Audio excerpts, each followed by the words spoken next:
All right, so for the organismal biology course this semester, I'm going to go through just a sort of an overview right now of what is the course, some of the dates. I mean, in our particular class, in the syllabus, it's going to go over generally some of the things, and you'll have certain details in there, like exactly like the point values of some of the particular assignments.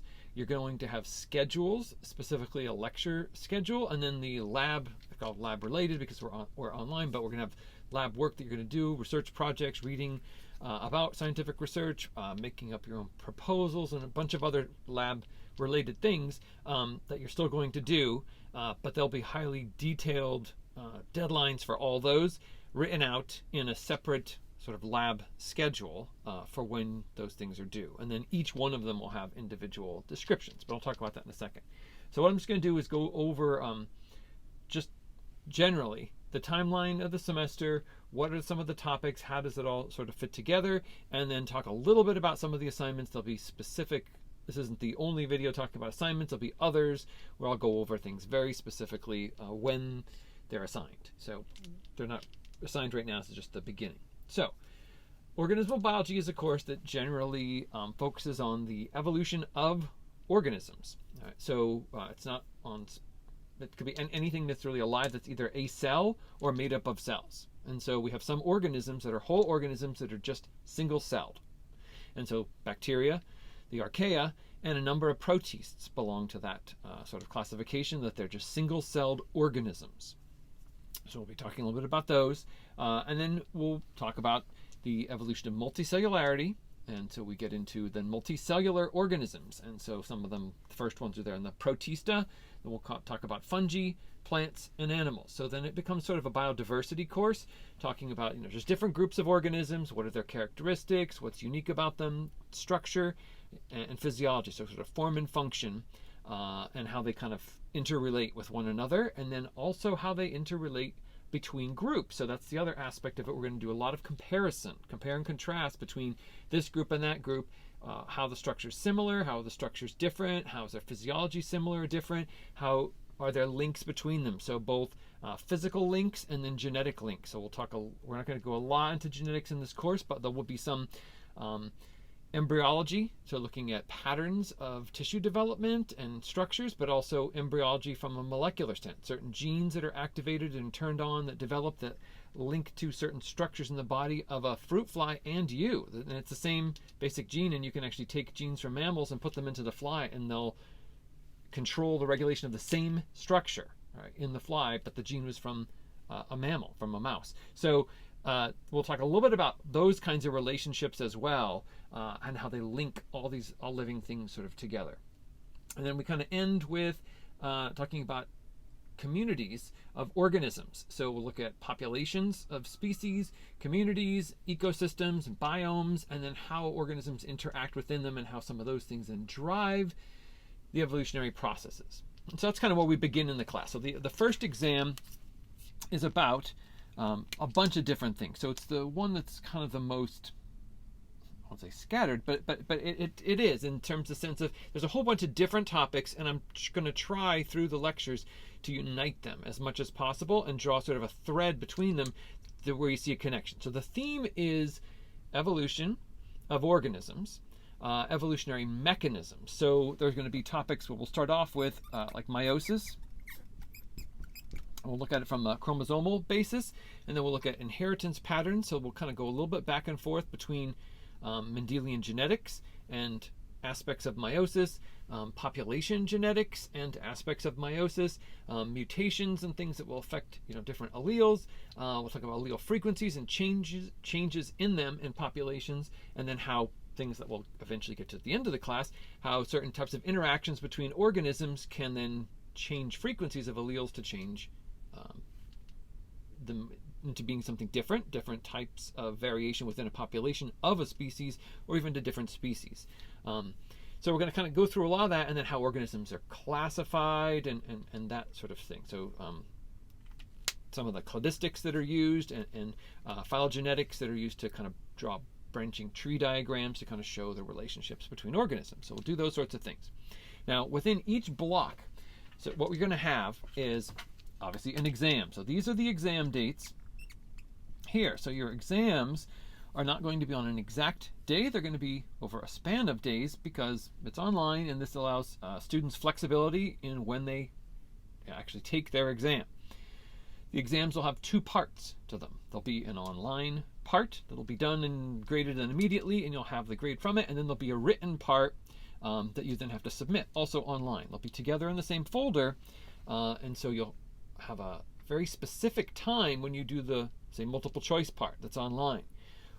You can only do it once. Once you begin it, a clock will tick down, and when the time runs out, you are cut out, and that's it. So if you think you're not going to look at any of the material and then open up the exam and then start reading questions and then looking up the answers to them online and then trying to answer them, there's no way you will finish. I've done this many times with many semesters with other courses as well, and I've found sort of where the timing works so that it seems like people who study do very well, because I've compared the exam scores from the online and on ground. So students are taking the test in person and between sections. And so I've got it where the online students who would do well on it are the ones also who would be doing well in the sitting down written test in person.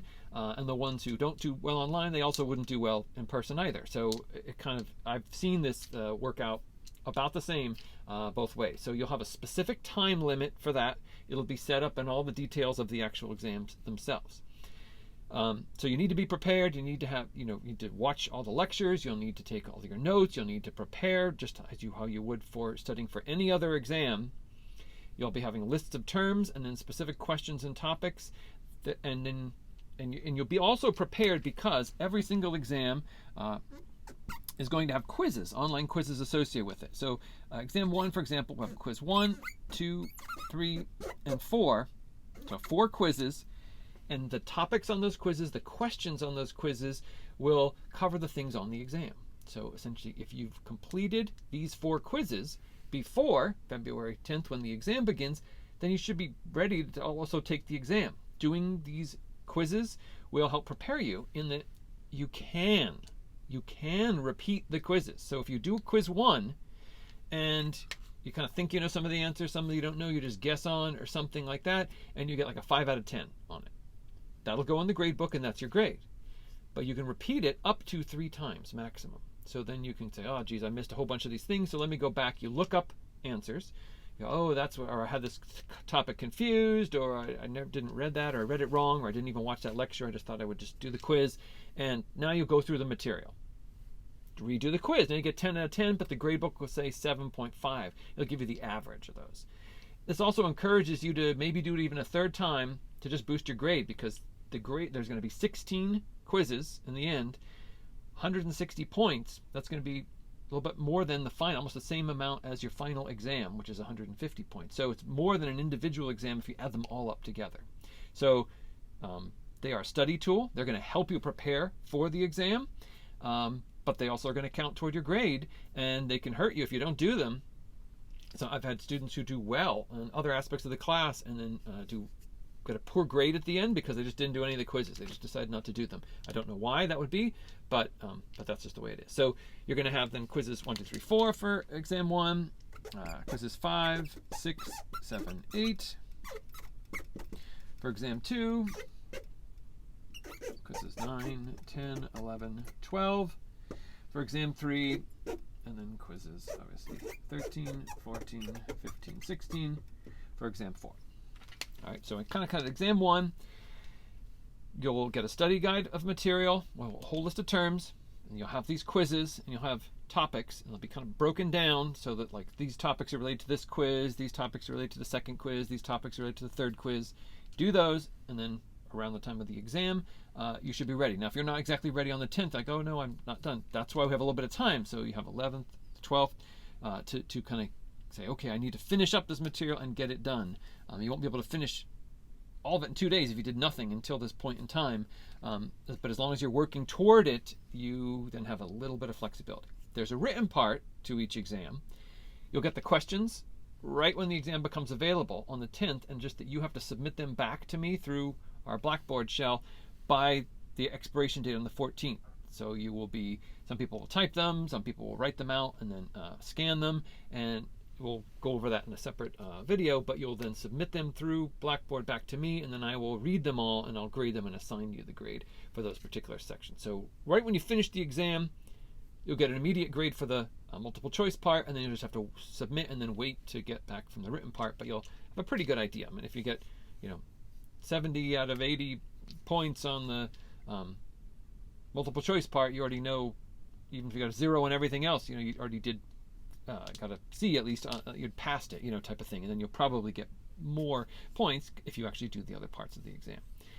So that's kind of how that'll work, and then the basic structure will repeat for all 4 exams. So there'll be terms and topics, quizzes related to certain blocks of topics, and then an exam on all those, and the quizzes will relate to the exam. As we go into exam 2, the topics will then obviously switch, but kind of continuing. We'll then look at starting with some beginnings of early organisms. This is kind of where this ends and this one will begin. So the first kind of cells and serial endosymbiosis, and then we'll get prokaryotic cells and then eukaryotic cells and the protists, and kind of how protists are classified. And then we'll get into fungi, or some different groups of fungi, what's unique about them, their structures and how they reproduce, and their role especially to ecosystems. And then we'll start to get into plants, and then we'll start to cover plant structure, plant groups and relationships between them, and plant roles in the community. And we might span a little bit of 2 and 3, might cover still some plants in exam 3, so we might not end there, so plants might extend across this barrier there. But then then around March 10th, you'll have the exam there. I tried to break these down into blocks that are 21 days for each block of material. This one is looks like it's off, but that's because there's a spring break in here where there's no real assignments. Like during that time, you can work if you want on the class, but there can't be any actual assignments or requirements during the time. So then it flips the dates off a little bit right here. Same thing. So then exam 3, we'll start up with animals, and then we'll go over major groups of animals, especially development, embryological development within animals, as we get different tissues, and the tissue types will lead to layers of animal bodies, and then organs and organ systems, and development of exoskeletons and endoskeletons, and different types of appendages and all that animals have. And their relationships, and then that'll probably span a little bit and go into the 4th exam. We'll mostly finish with the invertebrate animals here and get into vertebrates, and we'll kind of finish with vertebrates a little bit at the beginning for the exam 4 block, and finish them up looking at relationships between them, between the different vertebrate groups, and then we'll get into ecology, and so we'll look at different types of population and community, and I mentioned ecosystems, ecology, and so forth. So that's kind of the layout of the sorts of topics, which you also see them on the exam. So I wrote underneath here also, each block's going to have, here this D is a discussion. Okay, so there's going to be an online part to the course where what I'm going to do is have for you a separate folder for discussions. There'll be dates for this as an assignment. They'll usually be either a video or something to watch or something to read, or both. And it'll be about a specific topic, and it's a topic that's on the exam. So I'll probably also have a lecture on that topic, but the lecture won't be specifically for the discussion. You'll be watching something else, something I prepare separately for the discussion, or something from another website, even presented by someone else.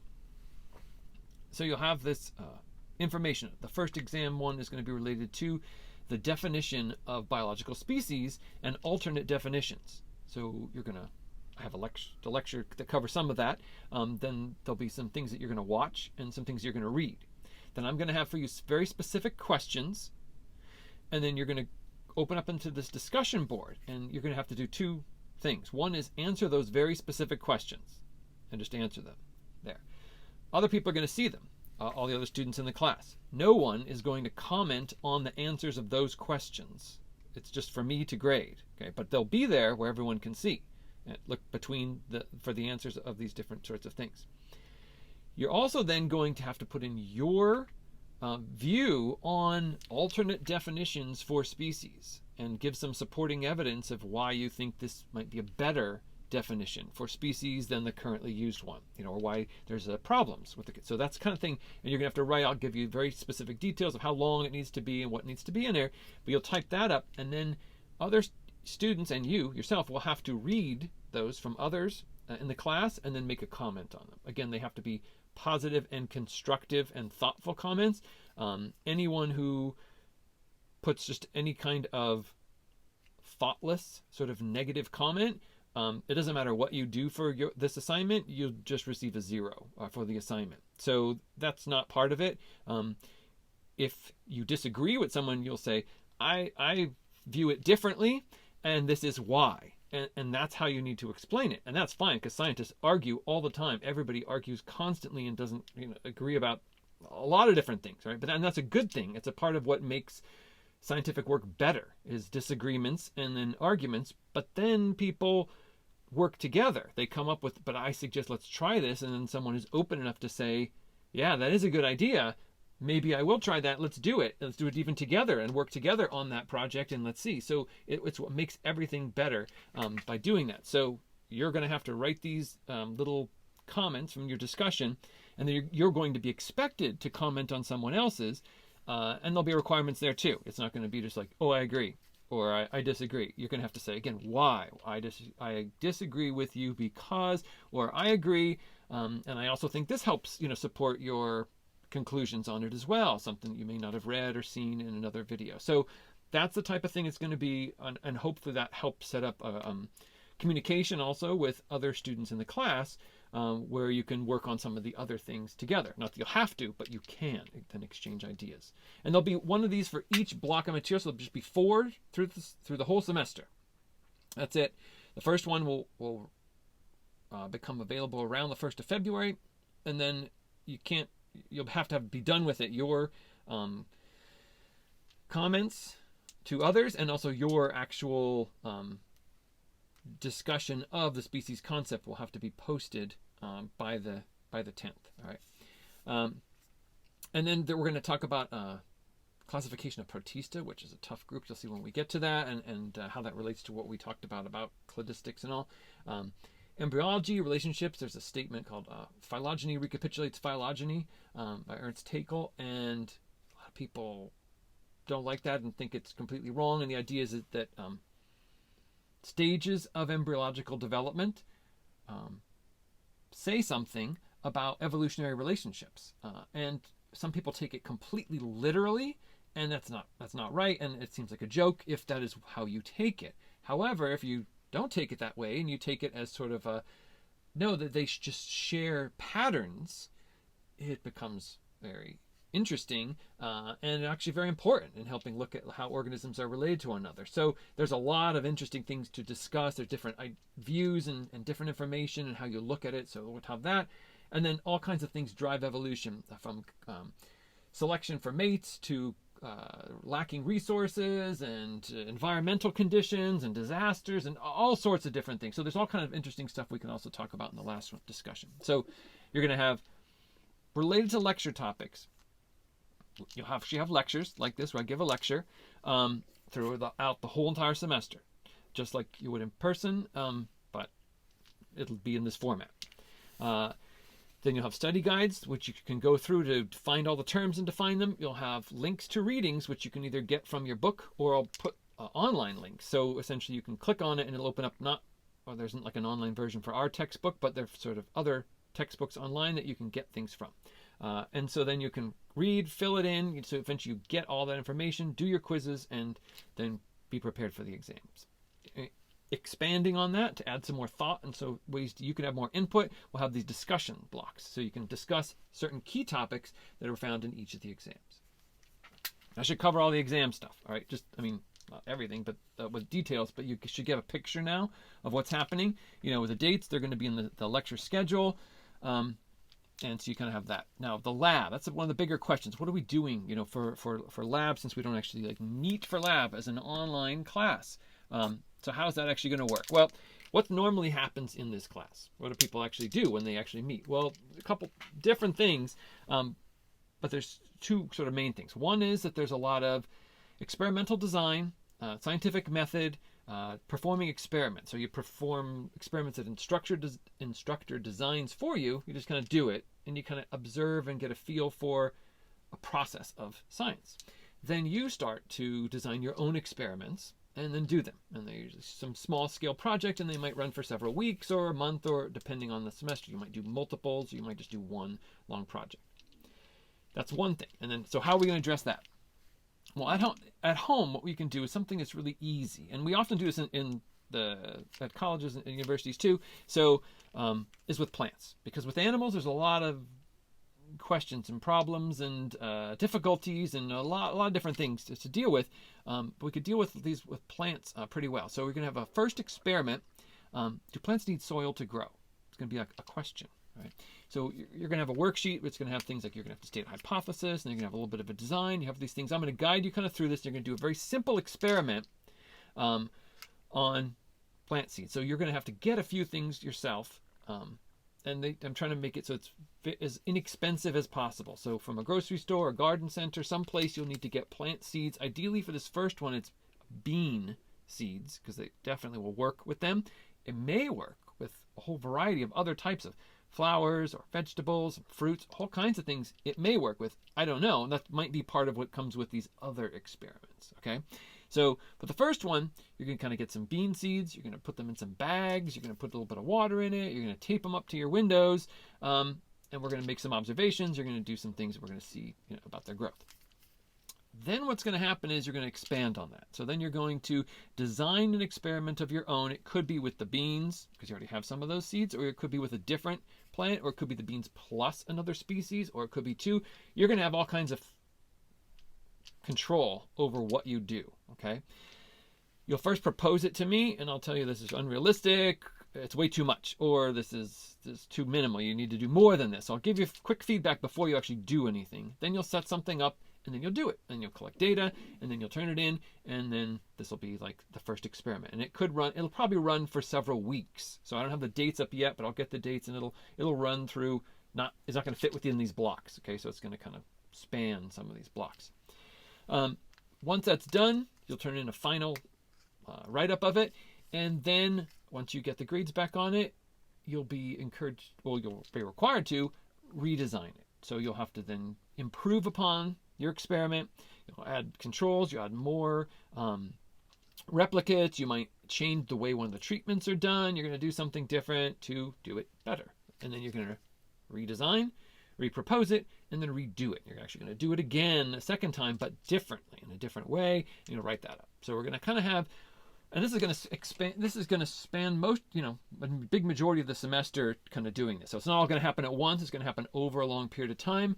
And exactly how long it goes might be depending on your particular design. So for some of you, it may all happen very quickly.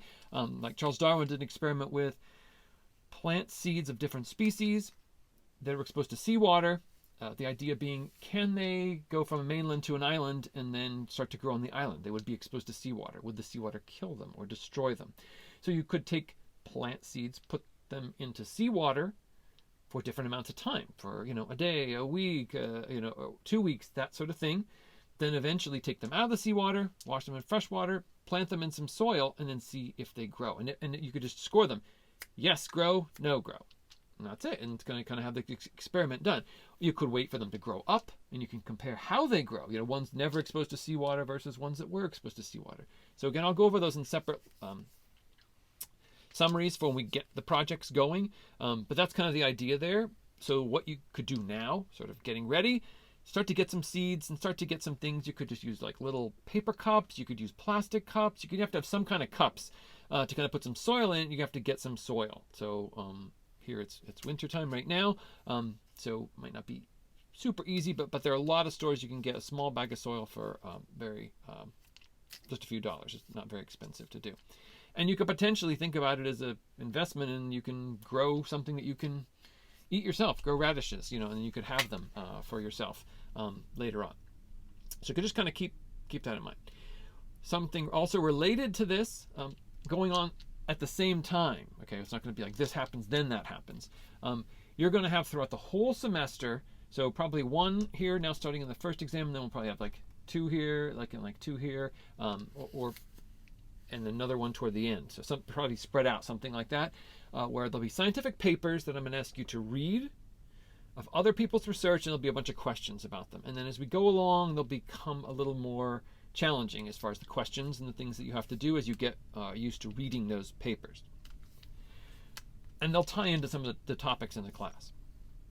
As you do that, you also get an idea of how research is designed. And then what you're going to also do as a bigger project is design a big experiment. This is not going to be with plants, and it's not something you're even going to do. So it could be anything. It could be with penguins, or it could be with whales, or it could be with a poisonous spider. It could be with anything you want. But what you're going to have to do is then look up scientific papers related to that organism, pick a particular topic, and then propose an experiment you would like to do with that organism. You're going to have to go through all these steps, which all line up for you to do. And so you're not going to actually do it, but this way it gives you a huge amount of freedom to be creative and to research something that you're actually interested in. So if you're not really interested in the plants, this is just going to serve as a framework for how to ask scientific questions, form hypotheses, set up some controls and experiments, and collect some data, and that applies to anything, any type of system. And then you'll actually design something that you really are interested in. Again, throughout the semester, what we're going to do is have these cell and tissue worksheets. So another thing we do in lab in this class is you look at a lot of slides. You come in, there's a bunch of slides set out. I have note cards by all the slides. You go up to one tray, you take a couple slides, you write down the notes, you look at them under the microscope, draw it, take it back, go to another slide tray, get some more slides, take it back to your seat, sit down, look through a microscope, and you might spend an hour or two just looking through slides. And that's what you might do a lot of that in class. Look at a model of an organism, look at a pre-dissected organism, maybe dissect an organism and look at tissues and things like that. So there's a lot of just looking at cells and tissue samples, and sometimes organs and things of a dissected organism throughout the semester. So since we can't do that in person, and the thing is, it's not a huge loss in terms of, there's not really skills associated with that. It's just looking and observing. And so this way, what we're going to do is I'm going to direct you to photographs of them so you can see them longer than just a few seconds, and they'll all be in focus and they'll be of a good quality. And then you can then label structures, and then you can write up some more information on them, and you can potentially even get a little bit more out of it as a learning tool. So you're going to miss out on the microscopy, using the microscope. But there's other classes, General Biology 1 uses a lot of the microscope. You're tested on microscope skills. Microbiology uses a microscope. You're tested on microscope skills. So if you take other biology classes, you're going to get in-person microscope skills. So you will miss that a little bit here, but it should be covered overall in your curriculum and of other courses. So, but you're still going to get exposure to tissues and cells and different types and what they look like, and be able to identify some of them. Finally, this is one I think is pretty cool, and I'm excited about as well, is a final project thing that you're going to make. And again, you'll be thinking about this. I'll have a couple little things throughout the semester, but really this is going to be much more toward the end, is you're going to produce your own documentary video on an organism that you choose. So what this means is that I'm going to guide you through essentially creation of a script, and that's going to be what you're really going to get a lot of your grade from. Okay, so the organism, its classification, its relationships, its role in the environment, the habitat it lives in, there's all these things you're going to be researching. So at some point you're going to pick an organism, we'll have that as a set date. Then you'll have to start researching certain things, and you'll turn that in. So the project is going to be broken into pieces, and then each piece will have some grade associated with it. Ultimately, what you'll need to do is then you're going to video in some way. Majority of people have phones with a camera on it, and can film some kind of video. And so I'm going to try to go through a variety of different ways using free apps to then take some of the videos and edit them together, and then essentially read your script over that video, and then we can share that with the class. So by the end of the class, sort of a final project, everyone can watch everyone else's documentary videos on different organisms. And that could be, it could be a plant, it could be a fern, and so you don't have to sneak up on it. It's there, it's just sitting there. So You can choose animals, and you can choose plants, and you can choose other things. Microscopic organisms are going to be a little more difficult, but if you have a setup at home, some people do, and they can look at tardigrades through a microscope and set up a little video system, that would be awesome. You're not restricted in any way on what you can do. Some people who have farm animals can use that sort of animal in it as well. So anything you really want, but you're going to get to choose the organism. You're going to have to film it. I'm going to have some details on it, but the grade will come, so don't be worried if you're like, oh, I don't know how to make a video. Don't worry about that. A lot of your grade's going to come from information that you gather, but the videos is the very cool part, and I will help you do that as you get toward the end of the semester. Longer than I wanted to, but I wanted to cover the semester to answer a lot of questions for you. The first week of classes, usually people just kind of go over the syllabus and what is the class, and so I want to have an explanation that you can actually hear and see that talks about the course. There's all the material online, and I'm going to be continually posting more things. Each of these will have their own very specific detailed assignment sheets, worksheets associated with them. There'll be more explanations, and I'll be making more videos like this, but I want you to have just this overview as a way to get started.